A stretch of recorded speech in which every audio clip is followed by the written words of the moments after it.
Oke, selamat malam semuanya buat seluruh komentar di channel. Apa kabarnya buat teman-teman semua? Semoga kalian diberikan kesehatan selalu, teman ya. Ini marketnya cukup genting banget, teman. Karena apa? Ya, karena kita lihat Bitcoin itu udah berhasil nge-breakdown level 100.000 ya tadi, teman.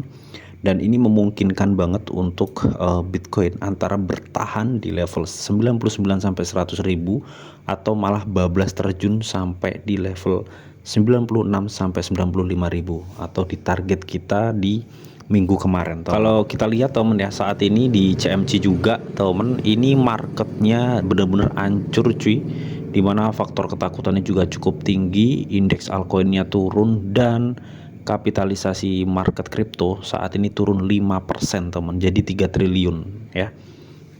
Dan untuk Bitcoin saat ini tertahan di level 99,2 ya. Jadi kita perkirakan mungkin jika lo memang nanti Bitcoin bertahan, itu ada kemungkinan Bitcoin di 99 sampai 100.000 itu akan konsolidasi ya. Tapi kalau memang misalkan nanti ini marketnya cukup tertekan turun, ini bisa memungkinkan target kita akan kesampaian ya temen ya, di level 96 sampai 95.000 US dollar. Nah, sebenarnya hal itu tuh nggak terlepas dari geopolitik yang memanas ya antara Iran versus Israel kemarin temen ya.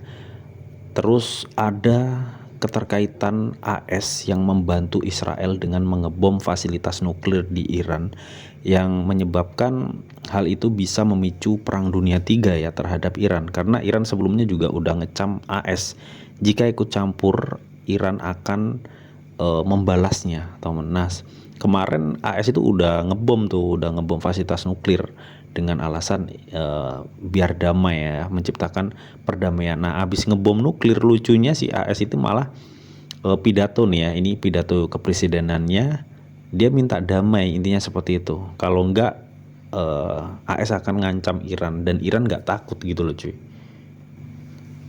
Nah, setelah serangan itu, ini pemimpin tertinggi Iran mengecam Amerika Serikat. Katanya, rakyat Amerika harus bersiap menghadapi kerusakan yang lebih besar dan pukulan yang lebih berat daripada sebelumnya.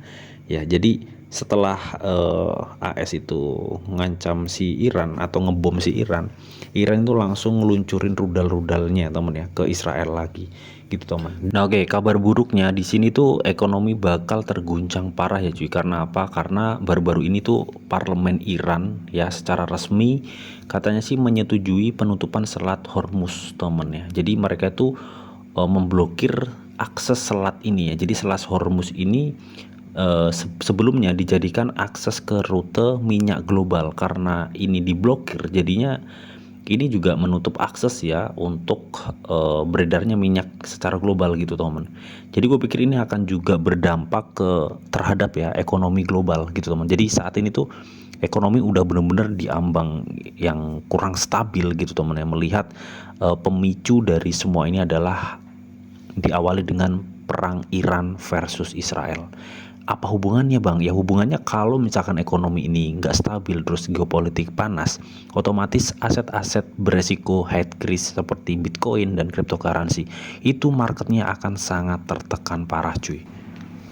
Oke temen ya, di sini gue udah masuk di marketnya Bitcoin ya temen. Ini di time frame 4 jam, lu bisa perhatikan ya di time frame 4 jam yang tadinya tadi di level 99, saat ini udah berada di level 98. Artinya ini apa? Tekanan turunnya cukup tinggi banget ya cuy. Padahal kalau kita cek stok RSI-nya itu udah bener-bener di dasar.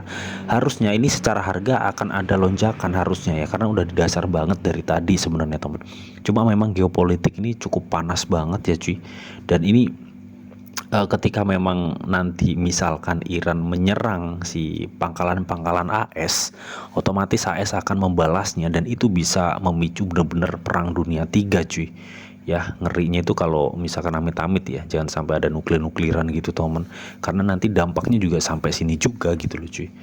Ya, nah lantas bagaimana untuk kondisinya ya? Seperti yang udah kita targetin teman, lu bisa perhatikan ya di sini untuk market. Gue pikir ya teman, ini untuk target Bitcoin ya, ini sangat benar-benar penurunannya cukup tinggi banget temen ya. Padahal kalau kita cek stok RSI nya itu masih udah di bawah banget. Terus Cuma yang mendasari kenapa ini market masih akan tertekan turun, ini dari volume sell-nya. Kalau kita cek di sini, ini tuh cukup besar banget teman untuk volume transaksi sell-nya. Terus MACD-nya juga sangat-sangat mengkonfirmasi akan adanya atau masih penurunan yang cukup lumayan untuk Bitcoin. Jadi saat ini itu di 98.900 teman ya. Kemungkinan kalau ini Mi-1 bisa masih turun. Target kita kemarin ada di sekitar 96 sampai di 93.000 US dollar teman, atau di area sini ya. Kita lihat di level 93 sampai 94.000 US dollar itu Bitcoin akan bertahan ya, sangat kuat di situ ya, mudah-mudahan bisa bertahan teman-teman. Tapi kalau untuk jangka pendek mungkin ini akan menuju di target kita di 96.000 US dollar teman, yang mudah-mudahan nyampe ya. Makanya kalau lu lihat saat ini di future tuh banyak yang open short teman ya, yang udah open long gue pikir udah terlikuidasi ya teman. Oke, jadi lu harus hati-hati karena ketika ini Bitcoin kan ini dia udah confirm sekitar 100.000 ke bawah, udah di breakdown. Jadi artinya kita tinggal menunggu target di 96.000 sampai 93.000 US dollar. Seperti target beberapa minggu terakhir ini yang setiap kali live gue udah peringatin ke teman-teman semua. Yang buat teman-teman yang mungkin main spot tadi, gue juga ingetin juga bahwa sediain stable coin. Ya buat apa ya? Buat jaga-jaga ketika ada market seperti ini.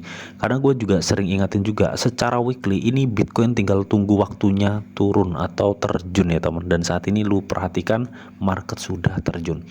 Nah saat ini kita menunggu Bitcoin bisa ke target kita sebelumnya di level 96.000 US dollar teman ya. Mudah-mudahan nyampe sih teman ya. Nanti kalau udah nyampe di 96 kita bisa mulai cicil-cicil. Teman, kalau saat ini nyicil sepertinya ini masih tekanan turunnya itu masih cukup tinggi. Sebenarnya kalau kita cek stok RSI-nya ini udah di bawah banget ya. Harusnya sih ini bisa marketnya itu naik, cuma demand sell-nya atau volume sell-nya itu cukup tinggi. Jadi ini masih sangat memungkinkan tekanan turun gitu teman. Ya paling nggak ke 97, tapi target kita di 96. Oke, intinya seperti itu ya. Semoga informasi ini bisa bermanfaat buat teman-teman semua. Seperti biasa sebelum gue akhirin video ini, di sini ada disclaimer on dulu bahwa untuk trading dan investasi di dunia cryptocurrency itu sifatnya sangat berbahaya atau sangat-sangat berisiko tinggi teman. Jadi bijaklah kalian nih dalam mengelola atau memanajemen keuangan kalian. Semua keputusan yang kalian ambil adalah tanggung jawab kalian masing-masing. Di sini didiamkan informasi yang ditahu untuk kalian semua. Oke, mungkin itu aja yang bisa gue sampaikan di video ini. Semoga video ini bisa bermanfaat buat teman-teman semua. Akhir kata, selamat malam, selamat beristirahat. Salam cuan dari Didi Channel. Oke, bye-bye.